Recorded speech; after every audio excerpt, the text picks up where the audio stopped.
Welcome to the RotoGrinders Daily Fantasy Football Show, the weekend recap edition. We like to call it Gilcast. I'm Sammy Reid. I am here with Nate Nohling. You can find him on Twitter at Nate Nohling. And we got our special guest back again from last week, Josh ADHD. You can find him on Twitter at FantasyADHD. Let me start with you, Nate. How was your weekend, bro? Not great. Brandon Cooks and 100% of lineups did not work out. That does not sound good. And No, it's not good. Why don't you walk us through your tilt a little bit? Because to me, Josh did not watch the games today. He was out hanging out with kids and stuff like that. I think that was the sharp move. Me and you watch games, and that was such a bad decision. Yeah, it was tough, especially because I took some cheap running backs and kind of went a different construction than normal. And the cheap running backs went off, and I thought my stud wide receivers would follow through, and they did not. They did not. So it was tilt for sure. I mean, I think that watching NFL football is such a negative emotional equity move at this point. Like, first off, the games are generally very bad. And, very bad. You know, if you win, you're kind of pumped, but you're not as pumped as you are tilted when things don't go your way. I had a craptastic day as well. So this was like probably one of the top two worst weeks of football I've had this season. It was just so bad. The highlight of watching games today was just seeing the Marcus Peters chucking the flag in the stands. That was about it. That was good. Josh. Good thing. See, I missed that. That's stuff I'd like to watch. I mean, I'm going to be like cruising highlight reels tonight, trying to find all the good stuff like that. That's all you got to do. You just got to go through your Twitter timeline, and within 15 minutes, you can get all the good stuff that happened today without all the tilt. Well, who was it that I saw on Twitter that got like assassinated by a flag on the field? Was it Alex Mack of the Falcons? Was that it? I think it was a linebacker or something. Maybe it's an offensive lineman, but they just got totally tagged with the flag and they went down like a sack of potatoes. I didn't even see that one. Like, I remember I've seen people like get hit in the eye before. Like, wasn't there some dude who got hit in the eye and he was like out multiple games? Yeah. I think that ended his career more or less. I remember he did sue the league over that. I thought it was like a couple games. Dude, Nate, you're so good on computers. You have to Google this right now. Please look this up. I'll have to look it up. I used to be able to rattle his name right off the tip of my tongue just because it was such a wild ass event. But for some reason it's escaping me right now. I could tell you who it was. He played for the Browns. That makes a lot of sense. Yeah, that it would only happen to a Browns player. You didn't watch the games today, Josh, but how was your day just overall? Well, it's about as good as it can go when it's pissing down rain outside and you're trapped inside with a 3-year-old and a 5-year-old that are high on sugar. So, I had my own special kind of tilt today. And to be honest, I'd rather it be football tilt than toddler tilt. Are they on more or less sugar than Nate and his regularly delivered family economy size, like Amazon Prime bales of Red Bull? Yeah, see, like the thing that the viewer can't really see or the listener can't see right now is that Nate is wearing a backpack. A Camelback. This is like a 3-liter Camelback of Monster. Red Bull. Oh, sorry. Do not insult Nate's branding like that. And the other thing is, like, he just ripped like 3 lines of no-dos on top of that. So, it's just amazing. It's great theater. It really is. It's a special. We should really have like a special event just to watch Nate do Nate. Yeah, just release the actual video of the podcast. I think people might pay for that. Because, I can confirm that we're all ridiculous-looking people right now. 100%. Yeah. 100%. All right, so let's break down some lineups. We got to get this out. Like, I am just so freaking tilted. And I'm not even that tilted about DFS. Like, I didn't do great in cash, but I did okay in GPPs. So I was down a little today, but nothing significant. But it's actually seasonal football tilt that got me today. See, it was like the most critical day of the year in like multiple leagues, and I just got murked with like the worst stuff. And for me, seasonal tilt's like worse than DFS tilt. Like I know Nate's rolling his eyes here, but you feel me, Josh. Oh, totally. Yeah. I'm sorry, guys. Yeah. Like we were talking about pre-show, man, I ran into a flipping buzzsaw in every single one of my seasonal leagues this week. Guys had a roster in my 2 QB. I ran into Trubisky and Alex Smith, who outscored my QBs. Of course, granted, I'm rolling out trash too this late in the season, but you hit Tyreek Hill, who puts up, almost 40 points this week. And it's just, are you running a Keenan Allen again? It's just, man, it's madness. It sucks. It makes me want to quit seasonal altogether. I do not know why I play seasonal. Like, I mean, I'm more invested in it than DFS, like emotionally, but it is just such a bad thing to do to yourself. Well, and you wrote about it this week, right? I did. A pretty big chunk of words about seasonal league, especially I can't remember what the name of your special league was called, but your buddy league. Yeah, scrawny by nature, baby. Yeah, okay, yeah, that was it, scrawny.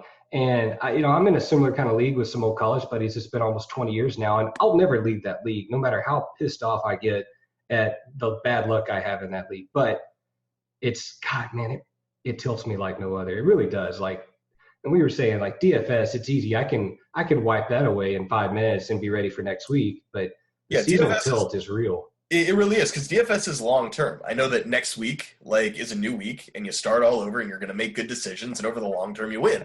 And seasonal don't work like that. Like, yeah, the one good thing about DFS is you can just open up your bankroll tracker and look at how you've done in the year, and been like, okay, right, it's okay. I'm still good. Yeah. It's all good. Yeah, it's like looking at the Bitcoin account. Even when it drops a couple grand, you're like, you know what? Dude, I'm still way up on this. This is great, Yeah, that seasonal stink, it sticks around for a few months, and that's the worst part, is kicking yourself in the ass for 15 weeks over your bad decisions back in August. No, I mean, I still have tilt from like 2003 on seasonal. Like, I mean, it's like that. But let's get into some DFS, because I know people do not want to listen to this podcast to hear about seasonal tilt. Like, that's just probably the worst thing. Nate raises his hand. Like, get me the hell out of here right now. Let's do the lineup recap. It was a bad day for me in cash. I scored 125 on DraftKings. Nate, how did you do, buddy? I was even worse. Put up a 118.7. Impressive. That's really impressive. And Josh, how did you do, my friend? We had a pretty good week. I listened to your advice last week. I didn't tinker. I sent you my dummy lineup at 10 a.m. and I didn't deviate from that. I ended up getting almost to 148 this week. So we had a pretty good week. We hit the early games really hard, and that turned out to be a good thing for us. Very, very solid. So you went from the low man last week to the high man this week. So congratulations to you. Nate, I think that we should talk about your lineup today. Let's just get into this bad boy. Nate's so tilted. It was pretty egregious.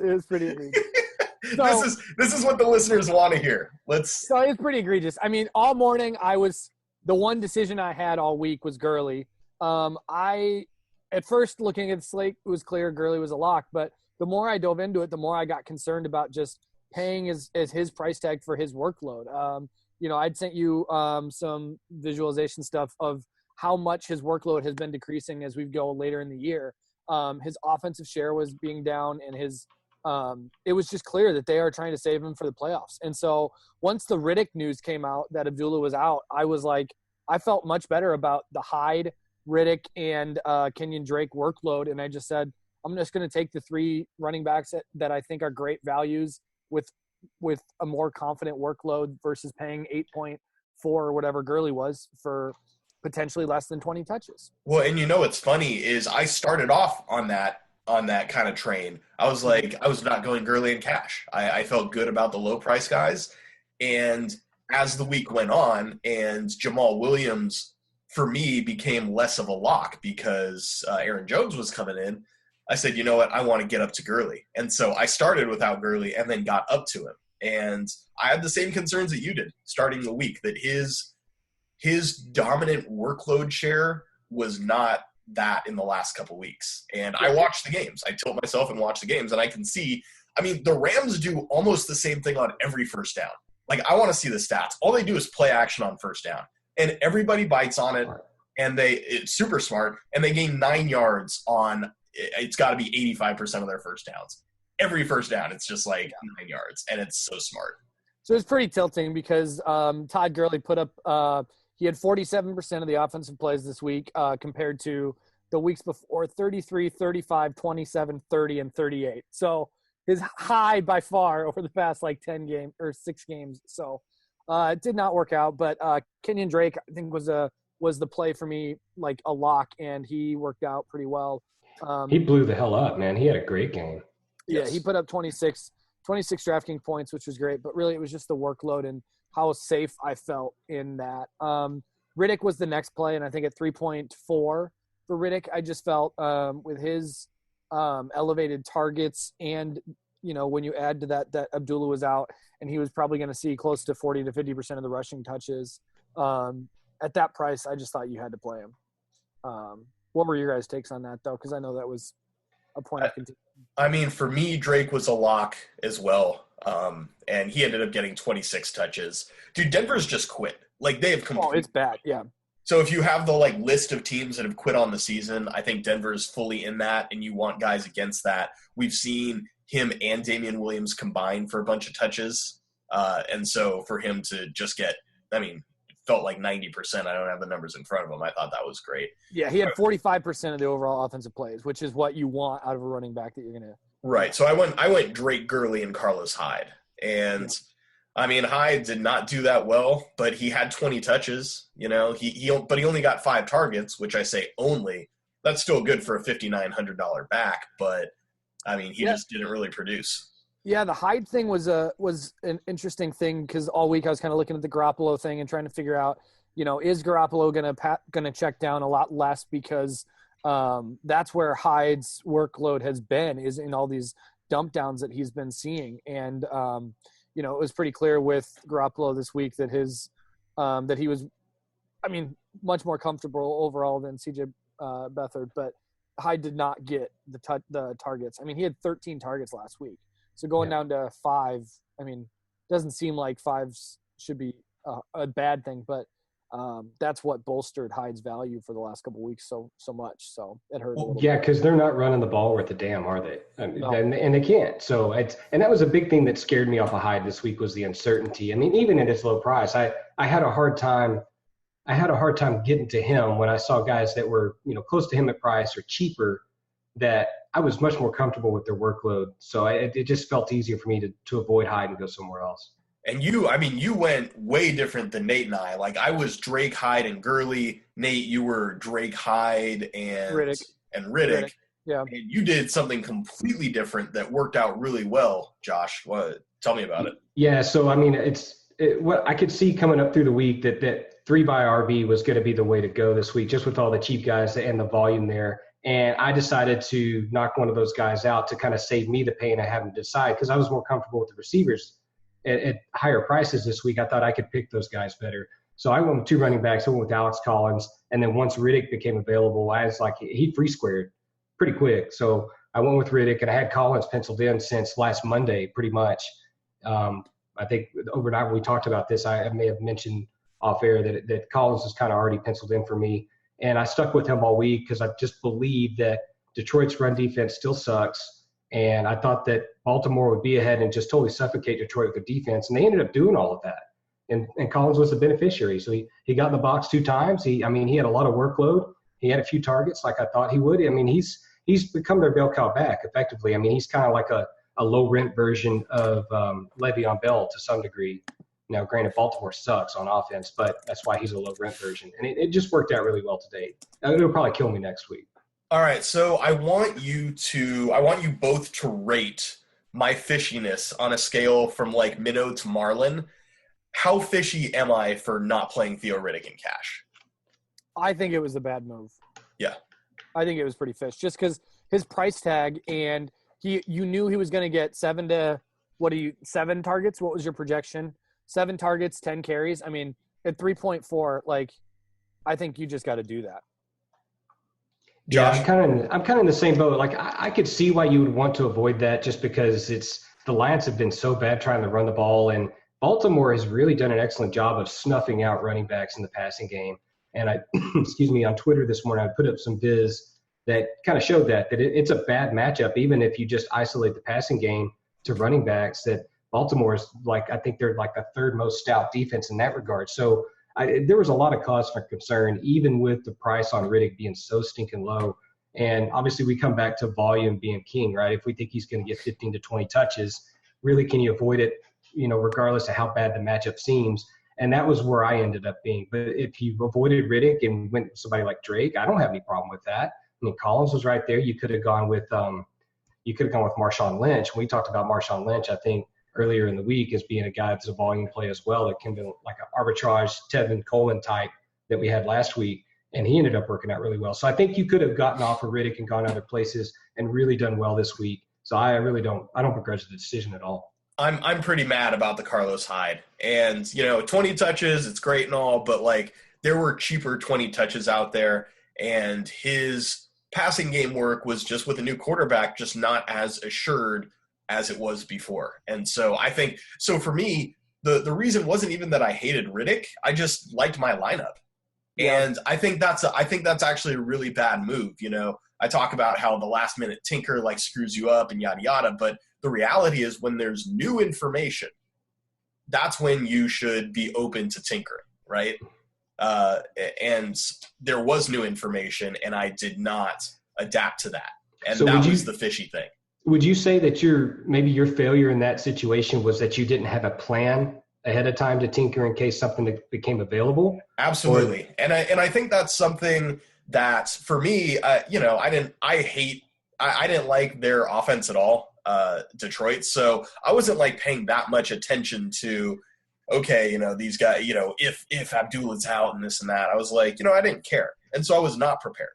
And when there are like some big situations, like I was fully prepared for if Aaron Jones was inactive, right? Mm-hmm. I was fully prepared for that. I was not prepared for this. And, I was up. I mean, I'm on the West Coast, but I was up at 7:30. I had plenty of time to assess it, assimilate it, and make changes. And I just looked at my lineup and said, you know what? No, I'm good. I approach running back decisions very different than I feel like a lot of people in the rest of the industry do. Like, I value passing so highly and targets so highly for running backs. And when you look at Theo Riddick and I look at like his weekly, he's had 3 weeks before this game with double digit points just from passing. And if I projected him to have 5 or 6 targets, 30 yards, that's like an 8-point floor without any touchdowns, without any rushing work whatsoever. And then you add to that 20. I mean, he's got like an 11 or 12-point floor at 3.4, which for me, it was just like, it was hard for me to see him busting. I think the question was, does he have the ceiling that Hyde does? No. Yeah. Does he have the ceiling that Drake does? No. So like, I couldn't see Riddick getting 25 points, but the floor perspective is what puts me on these passing running backs.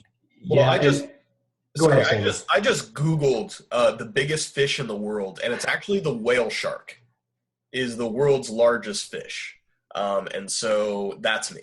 Is that what we get? No, that's what we get for playing cooks. Sam, I mean, what do you mean we? I ended up not playing cooks, so. And Jared Cook. Had cooks! There's wind, bro. I sense a pattern here. Like every week he loses your football on some guy. All right, well let's talk about what you did at receiver here, Nate, and talk about the Cooks thing, and let's deep dive into it because, I mean, part of the reason why I got so excited about playing these 3 cheap running backs is because I had 3 wide receivers that I felt so great about. Like I normally go into cash with some pretty cheap wide receivers and pay up at running back, and it always looks kind of scary. But I was able to jam in Michael Thomas, DeAndre Hopkins, and Brandon Cooks, and felt like I just had a really, really high floor and a really, really high ceiling for my wide receivers. Those were my 3 favorite wide receiver targets from a price consideration all week. Devontae was in there, but those 3 were my best 3. And so it was like getting a lineup with those guys in there. I just was like, this is a no-brainer. I liked Cooks a whole lot as the week went on. I thought he was a little more expensive than I wanted to go, just the way the lineup worked. I didn't think he was a bad play. Like he had 48% of the team's air yards since Hogan went out. So I didn't think it was a bad play. There's also some wind pregame that got me a little squirrely on him as well. But, only because that's the type of receiver he is. Yeah. Is more of a deep ball receiver. So, and Belichick is just such a kind of guy who adjusts to conditions. He's not going to throw in spite of that stuff. He's going to do things that are smart and adjust the situation. So, yeah, a season low. He had 3 targets. That was a season low for him. His expected DraftKings points was 4.9, which is less than 50% of his season low. Like, 50% lower than his season low before that. I mean, it's just tilt was unreal. It's running very bad. Josh, what did you do at receiver, man? So receiver, actually, Nate, you and I were pretty similar, except I had a 4 receiver stack and had one in the flex today. But I went with Cooks. I had Hopkins because, I mean, Hopkins, everybody's on Hopkins this week in cash. It was the right thing to do. Yes. And I had Michael Thomas. I was a firm believer in Thomas all week. I thought he was ready to have a big game, and he was close. Like, he almost had it. And I think if it maybe been a little more competitive at the end, he might have had a few more stats. And then I needed some cash relief because I didn't go with a third cheap runner, so I went with Dontrell Inman. And I thought that he had a good chance because San Francisco is still a bad defense. They're a bad pass defense too, in addition to a bad run defense. And Trubisky's been targeting him quite a bit over the last few weeks since he's really kind of gotten his onboarding process done. You know, I think he had eight or so targets last week. And if I go look today, I don't see exactly where he is, but I think he had in the neighborhood of like 5 or 6 targets and ended up getting a score. So, I mean, for what he cost at $3,900. Okay. $3,900. So, I mean, I was between him and Josh Reynolds as my, punt wide receiver to kind of counteract that running back build. And it ended up working out for me. Long-term is probably not the right decision, but today I felt good enough about Inman that I could roll with that and do some other things. So I ended up playing Nuke and Thomas as well. They were fine, right? They were fine. Nuke saw 14 targets, and he went 8 for 80. Like, when you see 14 targets, I mean, that's kind of the lower end of your expectation. He had a touchdown early in the game that got taken off the board. I didn't see it, but that was kind of tilty. And Thomas, he got 9 targets, 5 for 70 and 1, and we were all on this guy, and he's a true number 1 receiver. You look at his market share, his targets, his air yards, all that stuff. He's a number 1 receiver that fell below 7K on DraftKings. Yeah, and I liked him just as much as Cook, so this is why, for me, it was between those guys. So I went with the savings with Thomas. Yeah, looking at all these 3 wide receivers, like, it might not have worked out, but, like, I don't see a way in which I'm not still high on these 3 guys. Like, I guess the one thing I will say is the wind. I didn't know about the wind until I was literally watching the game on Red Zone. Yeah, I had no idea. I don't know, like, I don't know if I just missed it. I don't know if it was a point of conversation all week, but, like, I didn't see anything on Twitter. I didn't see it on Twitter either. I just turned on the pregame and they were like talking about it, and nobody said anything on Twitter about it. But I literally heard nothing about it, and so, like, I had no idea. And then all of a sudden I'm watching the game and they're like, so much, and I was like, what? So. Yeah, and just Burkhead and White, Deion Lewis, and then a bunch of checkdowns. Yeah. Yeah. So that was tilt. But overall, I think, if you can get lineups with these number 1 receivers, it's just, Hopkins. This is like Hopkins' floor. Yeah. I mean, Hopkins was the right play. I mean, he was like 50 to 60% owned in cash. Everybody knew it. Even though he only quote unquote got 16. I mean, you'll take the 14 targets all day, and that didn't hurt you that much because everybody had him. The third guy I went a little off the board, and I'm kind of regretting this. I went with Stephon Diggs. He fit where I was. I didn't have the couple hundred extra to get to Devontae Adams, who I kind of preferred. But, with Trufant out, I was like, dude, Diggs is fire. Like, dude, Diggs is super good. I'm just a big believer in Diggs. I kind of maybe let my personal affinity and get in the way. And I mean, he only got 5 targets, 5 for 32 plus a 5-yard rush. And that was bad news. 5.7, for 6,200 on DraftKings is not good. Why don't you guys break down if you think that Diggs was an okay play? Did I run bad or am I just the whale shark? No, I think Diggs was fine. I think there were a lot of wide receivers that just didn't work out this week. Emmanuel Sanders, Diggs, Cook, what did Demaryius end up with? I mean, there were all these guys that I thought were solid plays around those price points that, Mike Evans I thought was a great tournament play. Oh, my God. Yeah. There were a lot of wide receivers that just busted this week. I just want to tweet our text message chain, me, you, and Davis, an hour before the game. Evans, number 1 GPP play. I loved Evans. I mean, I loved Evans in this spot. Yeah, I had Evans in my lineup all week and yanked him out for Cooks at the last minute. And it's probably a good thing I did because I think I actually came out a little bit ahead on that. But still, I don't understand what happened. Like, what happened to Evans? He got 6 targets. It's like, what the hell, man? This guy's been getting 12 plus all year, and he gets 6 today against Green Bay. What the hell? I don't know. I actually have I didn't watch the game. Was Tampa Bay's line beat up so badly, which is the reason I got off Evans to begin with, but was it beat up so badly that they just didn't have time to throw him the ball? And that's, I don't get that. I don't watch the game today, so I don't get that any kind of sense of what happened, but that's all I can guess that happened based on the injury news I saw ahead of the game. I mean, if you look at Tampa's targets, Brait and Evans were their top 2 target guys with 6. Yeah. Humphreys had 4. Like, they spread it around. They have like 9 or 10 guys with targets, and Jameis had his lowest 8 out on the season at 8.6 when he's averaging up in double digits. And so I don't know if it was line or if it was actually still like just shoulder issues. So I mean, maybe that was the one issue that we should have looked at, is playing a quarterback back from shoulder issues and a deep threat like Mike Evans maybe wasn't the sharpest, but I thought he was fired. I thought he was fine. Yeah, I didn't play him in cash, but I had tournament shares. Let's talk about tight end. Nate, what did you do at tight end here? Tight end was a mess for me all week. Literally, I don't think I would have made a good decision regardless. I was between Austin Seferian-Jenkins.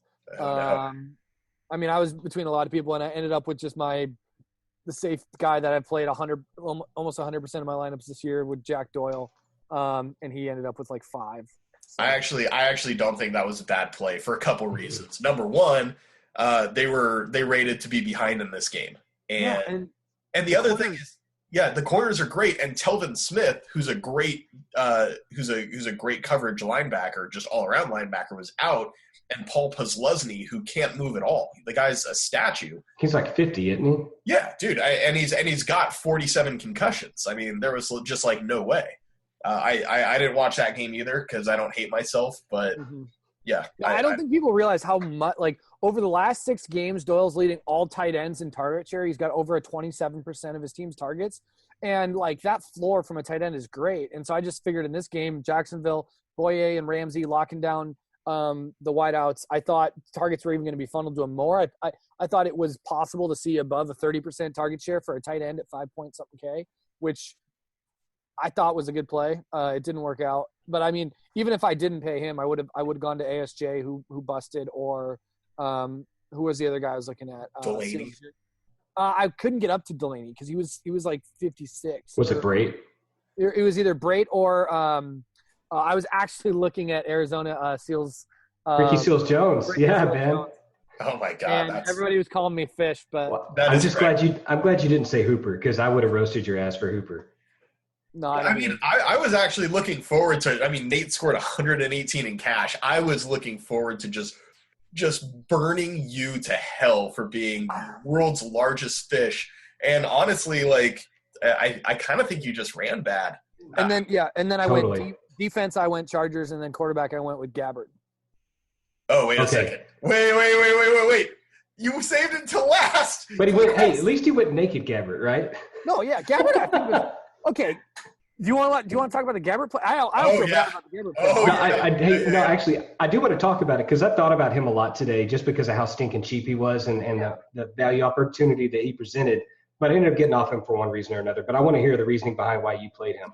So do I. The Gabbert thing for me was, I think a lot of people were on Hundley all week, and I was looking at Hundley a lot too. I was trying to get up to Jameis. And then with construction, just looking at Gabbert's price tag, he was the cheapest of the bunch.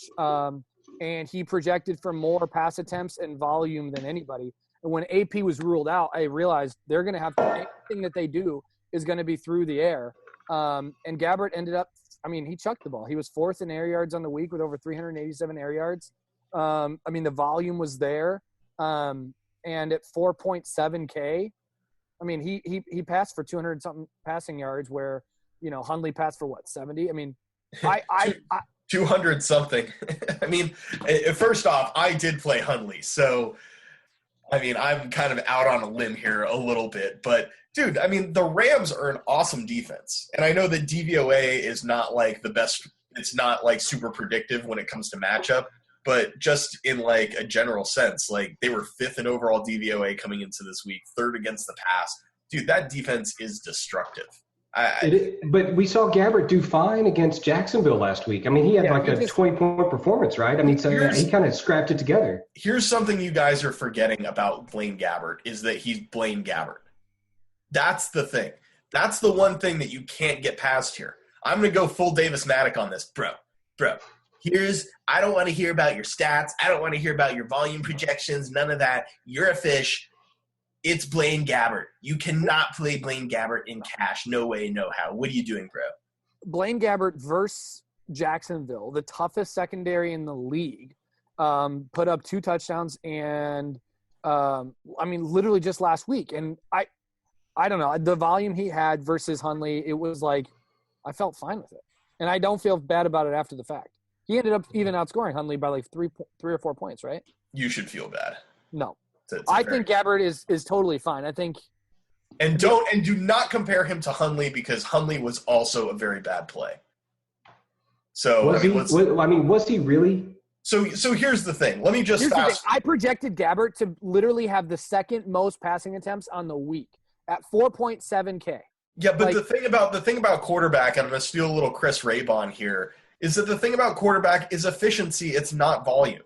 Like quarterbacks benefit from volume so much less than they do from efficiency. That's just how it is. But you also have to take into account price tag. Like when I'm talking about efficiency versus for like a Tom Brady versus a Blaine Gabbert at 3K less, like it's a big difference. And I just think when you can project for that much volume, like what is your touchdown percent projection for Gabbert versus a who did you go with?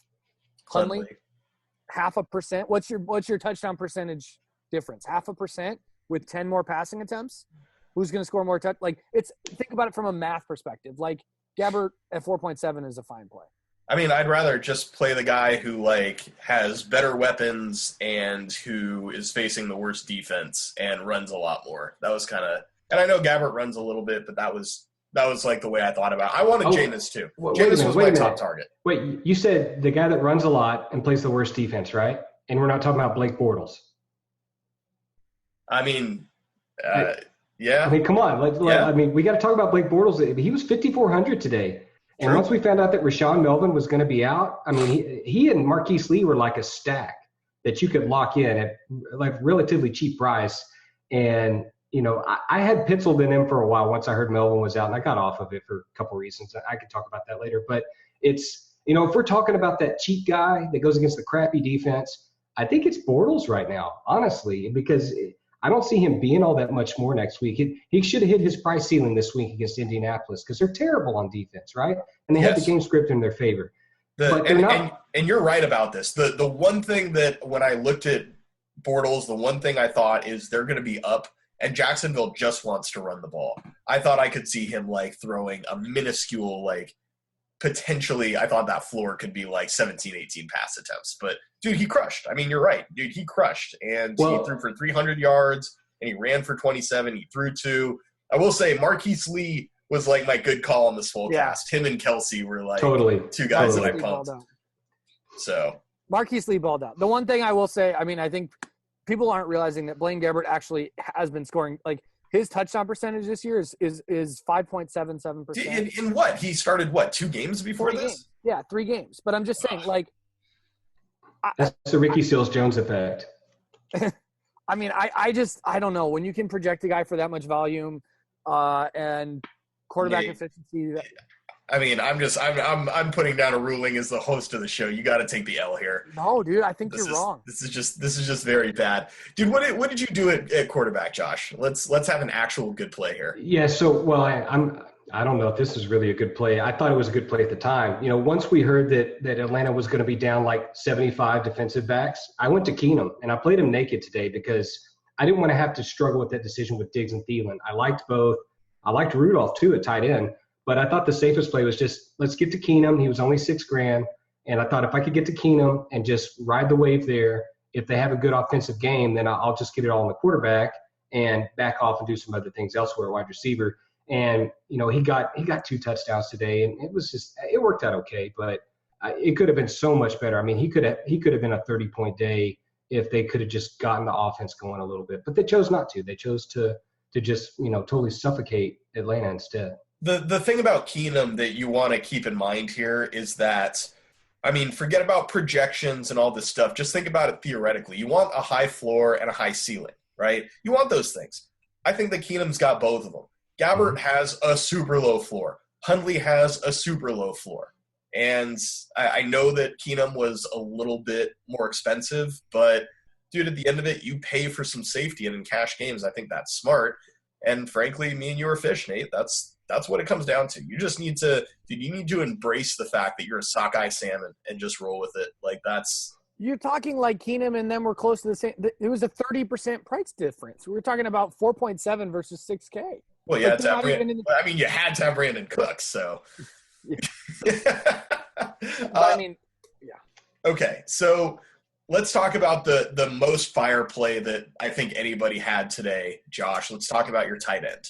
Yeah, so once I saw that Andy Reid was giving up play calling duties, I decided to get onto Kelsey pretty hard. This is so sharp. Sharpest move of the week. This is so sharp. Sharpest, the opposite of whatever this killer shark. He's the fly fisherman. He sits in the stream and he just casts and catches fish. Yeah, you catch fish. So at tight end, I thought this was a pay up at tight end week. I didn't like any of the cheap tight ends. Brate kept getting spit out by a lot of the projection systems, and I thought he was okay, but he'd been hurt, and Jameis is hurt, and I thought that Brate would actually get sucked in line more to block today once I heard about the OL injuries. At that point, I said, okay, well, I'm going to pay up at tight end. I'll make do at wide receiver, and I'll make do at running back. And it ended up working out really well. And it's, I heard about the play calling change for Kansas City. I thought that was good. I thought a lot of people would be off of Kelsey because he only had a 4-target game last week. He basically was erased from the game plan by his own quarterback, who would not throw him the ball, and he's wide ass open. So everybody who paid up at tight end paid for Gronk. Yeah, and it made a lot of sense too. Yeah. Gronk smashed. He outscored Kelsey this week.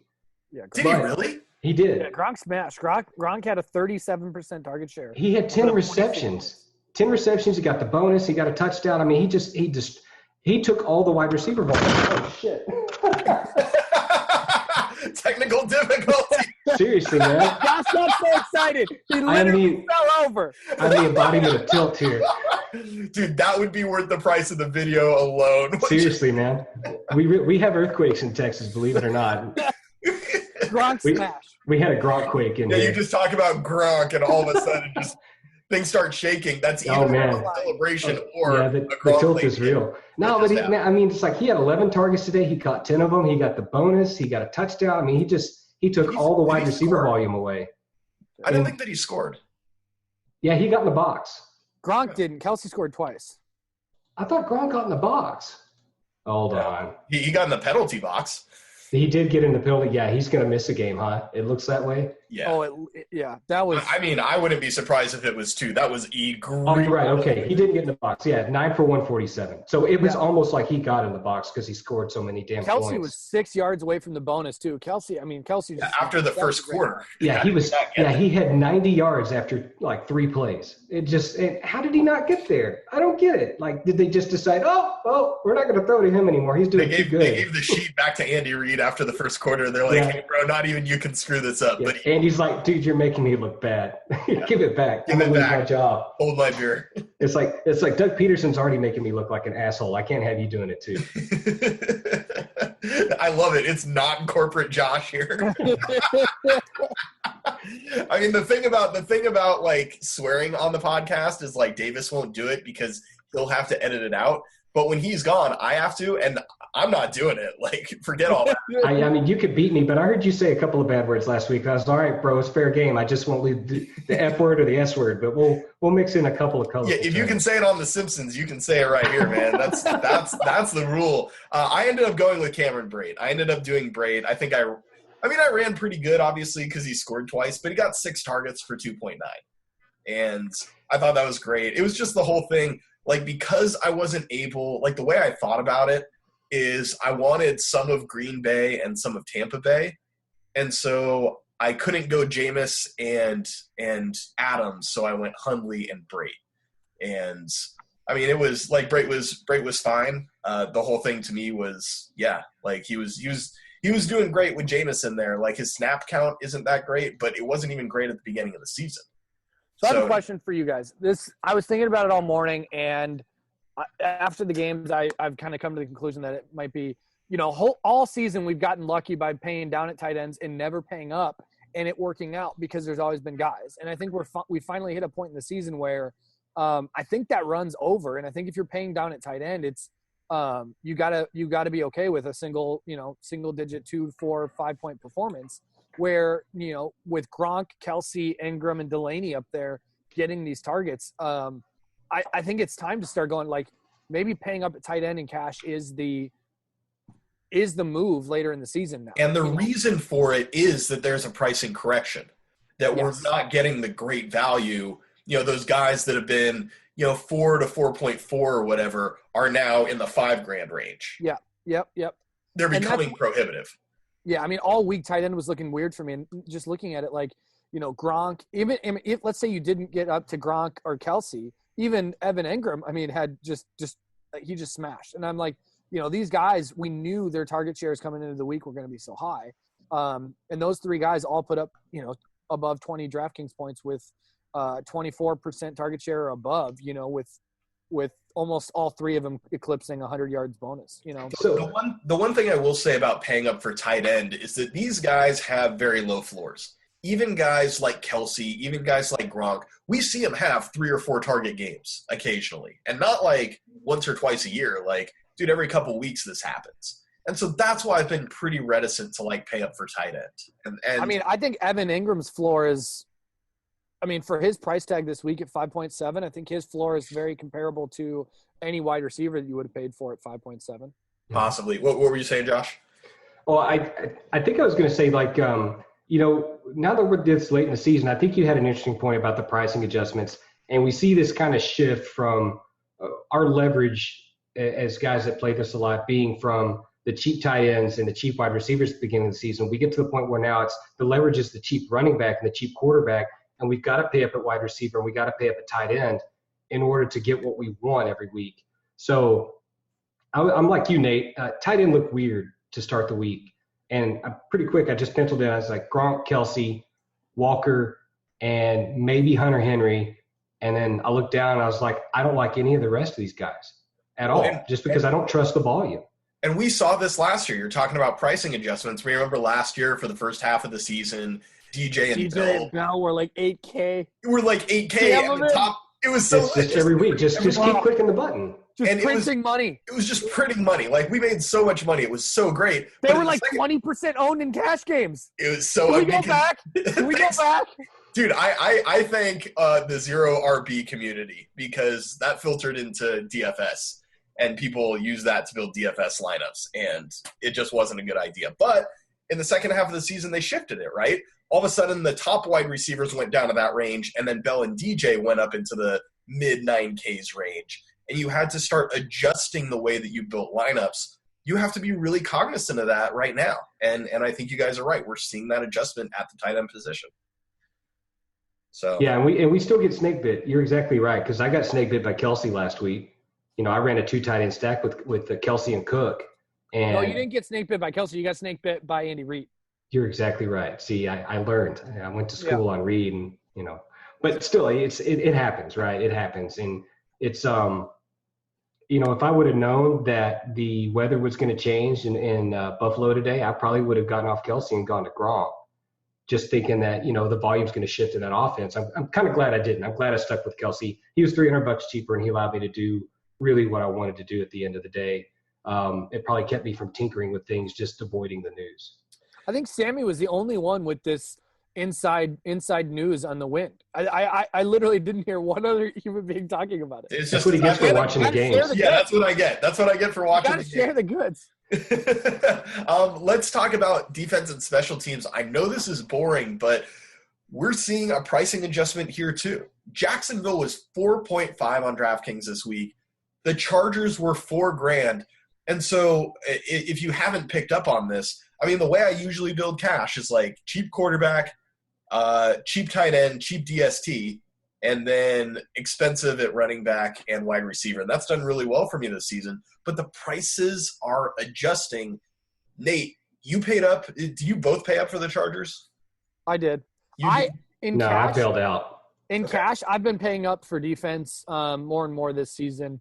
And then in GPPs paying down because I think it's one of those positions where in GPPs the variance is so high that it's worth it. But in cash, like paying for that where I just – there are times where it's like the Chargers or the Rams or Jacksonville. These guys are just in smash spots where it's like when you can get 6 points of equity versus your, in your head-to-heads games at a position. That's huge, especially when it comes at a $400 to $700 discount sometimes, So, Josh, what did you do at defense? Yeah, so once I heard that Detroit was a bit hobbled on the offensive line and that Stafford was still kind of dealing with his injury, I got onto the Ravens. They're dynamite at home. Just dynamite at home. I thought the Ravens were the cash play. I ended up not playing them because I went cheap, but I thought they were the cash play. I don't like paying $4,000 for a defense. I just think it's tough. Like it really limits you at a lot of other places. Like that $800 or $900, it means a lot. It really does. And there is so much variance there. Like the Ravens are beasts at home. I thought, what did the Ravens end up scoring? I had them. They had 16. But yeah, that's so strong. See, and this is where I douche myself again. You know what I did? You know what I did at defense and special teams? I gotta know. You went with the Jets, didn't you? Oh, you're damn right I did. I looked at them. How did you score more points than me this week? I feel like my lineup is better than Cameron you. I already told you, man. You ran bad. Cameron Brate. What did he put up? He's got like 20, points. right? Oh, yeah. God. Yeah, he had a 2,900 tight end his lineup. Here's the thing. Like, I made some mistakes, and that's I think, obvious. But at the end of the day, my running backs got 26, 20, and 25 touches. My receivers got 14, 9, and 5 targets, more than 9 apiece. My tight end got 6. My quarterback ran for 66 yards.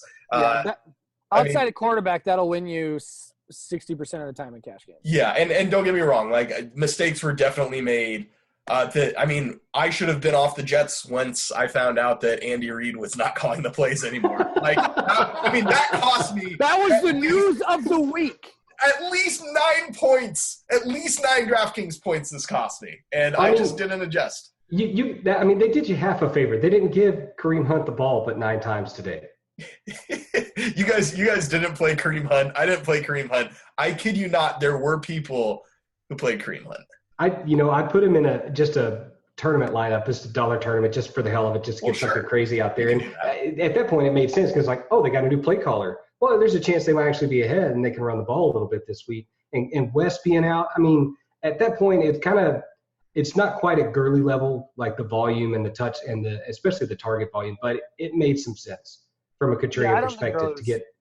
I don't think Hunt was that bad. His price is now adjusted. He's 6.9. It's he was cheap enough. Yeah, it's not like you're paying AK for him anymore. You're paying less for him than you are for McCaffrey, Coleman. People played Jordan Howard for crying out loud. Like, I think Hunt's much better. I thought Howard was a good tournament player. Howard was in a smash spot though. Yeah, okay. So let's get back to the point. I'm being a bad host, and we're running a little bit long here. Let us just talk about a couple things that we learned. Let's really fast go over the slate and wrap this thing up. I will start with a couple things that I learned. Number one, key takeaway, Jimmy Garoppolo, new quarterback. He targeted 9 different receivers, 8 to Marquise Goodwin, 6 to Taylor, 7 to the tight ends, 6 to the running backs. He really spread it around. He was not a check down artist. He played really well from what I saw. He didn't score a bunch, but he played well. And we have to understand that the days of Hyde getting 10-plus targets, I don't want to say they're over. We just can't count on that right now. Number 2, and this goes back to what we were talking about, Nate, you can play cheap quarterbacks still, but do not play quarterbacks that are confirmed bad at football. That is Hundley, Simeon, Gabbert. These guys are actually bad at football. And I don't want to hear anything from you, Nate. They're bad at football. Guys that are actually good at football, Jameis, McCown, Keenum. I think those guys are actually – they're not great, but they're legitimate NFL quarterbacks. Whereas I will Gabbert's argue right that there. point. Stop. Gabbert's right there. Nate, I'm going to mute you. You better stop it right now. Just shut it. Just shut it the F down right now. I will boot you right out of this room. Go ahead, Josh. I might actually go to bat for Gabbert in the right situation, but they just don't have it right now. I'm doing the rest of the pod. The rest of the pod is a solo pod. That is it. You guys are done. You guys are getting gronked out of here. Just swim away, swim upstream. Can I just say my one takeaway from this week? Flash Gordon, 100% of lineups next week. He's back. He is back. 11 targets, 210 air yards, 34.38% target share. I'm so hyped. I got to say, that was the only thing I was excited about all day. I admire your commitment on Friday and on the Swolecast, Sammy, on Josh Gordon, because when you spat him out, I was like, you got to be freaking kidding me that you're really going to go with Gordon as your pick. And, who would have guessed that they'd pump 11 targets his way today? 11 flipping targets. He hasn't played in 3 years. I mean, it's none of that matters, dude. Josh Gordon is a dog. Freak. Josh Gordon is a beast. We know who Hugh Jackson really loves. He loves him some Josh Gordon. Hell he loves that dude. And so does Nate, and so do I. Okay, so we're going to play a little game now. We are going to guess. None of us have looked. We are going to guess Josh Gordon's price for next week. He was 4,100 this week, right? He was 41. Nate, I'm starting with you. I'm going to guess 52. Okay. And Josh? I'll guess 48. I'm going higher than that. I'm going 59. This is going to be a test. I'm going $6,000. I'm going 6 even. This is a test of how well we know the DK algorithm, I think. Yeah. I mean, yeah, it is. So I will go ahead and look this up. 13-game slate next week. He's playing against Green Bay. Nate, you're going to have 100%. I'm going to have 100%. Josh, are you coming with us? No, I'm going to go on Coleman. I'm going contrarian. The contrarian. Yeah. Josh Gordon. Regret it when he puts up 200 yards with 2 TDs. Who said 5,200? That was Nate. Nate, you are the winner. He's 5,500 next week. Oh, I will not. I'll have 0. 100%. He's a lock. Dude, he's going to be 7K, 7,500, and you're going to be playing him week 15, Josh. This is buying Bitcoin. This is buying Bitcoin at 5,500. Get in early. This is happening. Yes. Wait, yes. This smacks of 2016 DeAndre Hopkins receiving passes from dead people. No, like 16 targets and 2 catches. Nope. Dude, I'm telling you, Gordon is smashing. It's all happening. It's like somebody with his talent profile getting 11 targets and 210 air yards, the things that he can do on a football field. He looked amazing today. 100%. I watched his highlights. He looked so sexy out there running down the field. He had no chemistry with Kaiser. He had no chemistry. Just wait till next week. Another week of chemistry. Wait, don't talk about chemistry. He's a recovering addict now. So. I mean, I'm not joking. Like, I may or may not. Well, I'm going to say something inappropriate. Never mind. I had a total non-corporate thing to say. You're going to buy his jersey, right? I have him in all my seasonal leagues, and I am putting 100% of my playoff seasonal teams with him in them. Wait, you have seasonal teams? I do, actually, but I make playoffs, so I'm not like you guys in tilting. Oh, mother of God. This is the worst. This is just so freaking bad. I'm so tilted all over again. Dude, let's just talk about this slate before. If we drank some more Red Bulls, we'd probably be in our seasonal playoffs. Do you know that's dude? Nate, you have Josh Gordon and D.D. Westbrook for these late season smash hammers. Nate, you realize you get like family economy sized bales of poison delivered to you every couple days, right?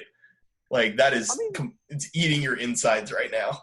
Amazon Prime, you get 24-pack delivered every couple days, never run out. It's really bad. Okay, they send it in IV bags. If you didn't know that, I mean, he's got it mainlined right now. Yeah. Very quickly, our 2-game slate here. My Steelers are on the road against the Bengals tomorrow night. They are minus 4.5 favorites. And then the Thursday night game is going to be a lot of fun as well. Both divisional matchups, New Orleans at Atlanta. On OddsShark, it had Atlanta favored by 1.5. I believe that. Yeah, I was a little surprised, but it's all right. So let's talk really fast. Let's just all give one play from the position, and get the hell out of here. First quarterback, Nate. Who's your favorite quarterback on the slate? I'm probably gonna go Breeze. Okay. Why you like Breeze, Nate? I just think versus Atlanta, I think this is a spot where he can smash. We talk about Drew Brees in home games and why we like him so much. Atlanta being a dome, I think he can spread it around to these receivers. We've seen what he can do. And as much as I'm like, the reason I want Breeze is because I'm going to have 0% Kamara. But if Kamara does have 2 touchdowns again and explodes, I can at least get some of that from Breeze exposure. Kamara.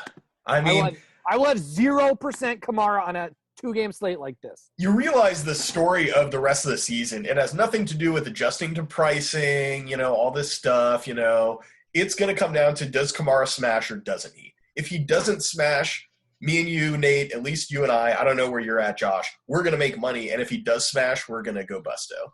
I'm just going to keep betting on the fact that a guy who touches the ball 14 times isn't going to continue to score 30 DraftKings points. Let me throw something at you, though, Nate. Since this is a short game for them, a Thursday game, could they not flip their usage on Ingram and Kamara this week? Because, Kamara had what? He had 14 touches today, and Ingram had 19. So, but this is built up over the season. So could they not flip that usage and give Kamara, let's say, 20 touches and Ingram 14 this week? His overall offensive share this week was 22.7. Last week was 22.45. The week before that was 26.9. The week before that was 22. It's pretty clear that they're limiting him between 22 and 27%. Mm-hmm. So well, you got to keep that TV rate up high, right? What percentage of people, Nate, do you think are listening to this right now thinking Nate and his database and all this stuff? And he's probably the same people who listened to me after week 1 through 5 when I said Kareem Hunt isn't going to continue and thought I was a fish then. So I remember, you were totally called a fish then, and you were spot on. Yeah. So, I'll bet on that 100 times out of 100. I'm with you here. I'm fading Kamara from here on out. He's 8.4 this week. Yeah. He's 8.4 next week. I'm not paying that for a guy that gets 14 touches. Yeah. And if I get dealt with, I get dealt with. That's how it's going to be, Yeah. So, Josh, what about you? What do you like? Yeah, so for quarterback, I think for me, I'm probably going to look at Dalton as a contrarian play. It's a divisional game, and I think that the only way that Cincinnati's going to get the ball moving offensively and score is going to be through the air, because they just can't run the ball that well. They ran the ball well against Cleveland last week. I think that was more of an anomaly than a start of a trend. And between AJ Green and the rest of the really the scraps in that offense, but I think it's going to be Dalton that has to get that thing going. And I like him as a contrarian play. He's the cheapest guy. I'm actually kind of with you here. So Pittsburgh's rush defense is extremely good. Stephon Tuitt and Casey Hayward, and then Hargrave in the middle. This is one of the most underrated no-name defensive lines. They are unbelievably good. And ever since Joe Hayden went out, there have been some massive breakdowns. We saw this against Green Bay last week. We saw it against Indianapolis the week before. Massive breakdowns, guys running wide open. And with the inexperienced guys back there, I think it's very contrarian, and I think it's probably a good idea to have some exposure in that regard. I really do. Let's go to running back. We're not playing Kamara. I'm going to have a ton of Le'Veon, especially because we don't know currently the status of Antonio. You're more tuned into Steelers news. Yeah, do you think he's going to play? I think we know as much as we're going to know right now. It's a toe, and for somebody like that who is such a precision guy, like a toe, and even if he does play, that could have huge ramifications on his ability to perform. So that means Le'Veon Bell becomes the wide receiver too again in the offense, like last week when Juju was out. So I think that's the right idea in monitoring Brown for Le'Veon exposure. Well, and the strength of the Bengals is their outside coverage as well. And so the inside guys, Smith-Schuster, dudes like Le'Veon Bell, I really think are just going to feed. And we've seen Le'Veon, really do better on the road historically because they ride him more on the road. Pittsburgh tends to play more hurry up at home. They tend to air it out more at home with the home crowd. They're able to audible a lot and do that sort of stuff. You see them really pound it on the road a whole lot more. He has some severe touchdown splits. I have no problem doing Le'Veon and Mixon in the same lineup either. I could certainly see Mixon getting enough passing work to pay off his price tag, even though he's not in a great matchup here. And on short slates, I'm not afraid to play running backs against each other. So that's something I might do because it's very hard to get two high-priced running backs, in my opinion. Oh my gosh, you were right about the home. I didn't know if that had continued this year. He again, all of Le'Veon's touchdowns this year have come on the road. Correct. None of his touchdowns. I mean, and you want to say, dude, that's just variance. It's not a thing. It's not, but, though. dude, Pittsburgh's down at the 2-yard line, and they're shovel passing to Xavier Grimble, and they're slanting to Antonio Brown, and they're throwing it to Jesse James, and they won't give it to Le'Veon at home. It's something crazy. It really is. That's nuts. Yeah. It is what it is. Let's talk about some receivers that we like, Josh. Who are some of your major targets here?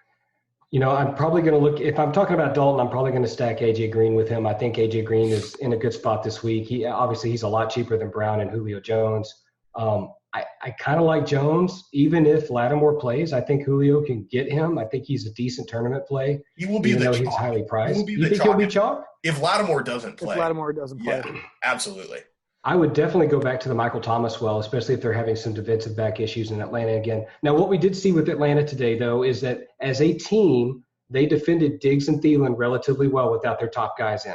And that's something that Frisco Josh Hermsmeyer mentioned, is that some defensive teams, even without their top guys, are good enough as a defensive team that they can defend the receivers well. I think we're seeing a little bit out of Atlanta today. So I'm going to be cautious on Michael Thomas, but I think the target volume will be there, especially if they decide to cool it with the running backs a little bit and air it out some. I think he's a good play. That's the one fear that I always have with Thomas, is that Drew Brees is so good at spreading it out. Like today, 9 different receivers had a reception. So it's like, that's why I almost feel like getting Brees just covers all of that exposure where, I always get scared of playing Thomas. But yeah, Thomas, he should smash. Well, I mean, on these slates, I think you want to have some contrarian aspects, and I think doing something like Dalton to AJ Green is contrarian, or even something like him to Brandon LaFell, right? And then paying up elsewhere. Shout out Davis Maddock. Yeah, Davis Maddock. I mean, this is not a 13-game cash slate. Davis Maddock Memorial wide receiver pick. Yeah, exactly. Juju will be the chalk if Antonio Brown doesn't play because he's really affordable. And he generally plays on the inside. We'll see how they distribute that if Brown doesn't play. But, I thought Martavis would be chalk if Antonio doesn't go.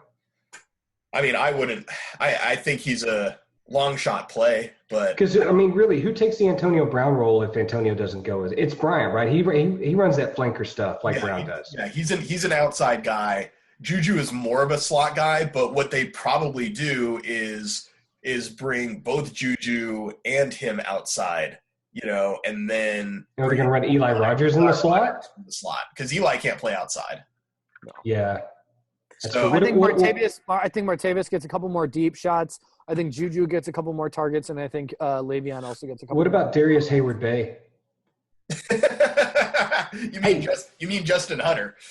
Or him, yeah. That's who's taking the Darius Hayward-Bay role in Pittsburgh. Darius has evolved. He's on the Pittsburgh hands team. So, something has gone right in his career.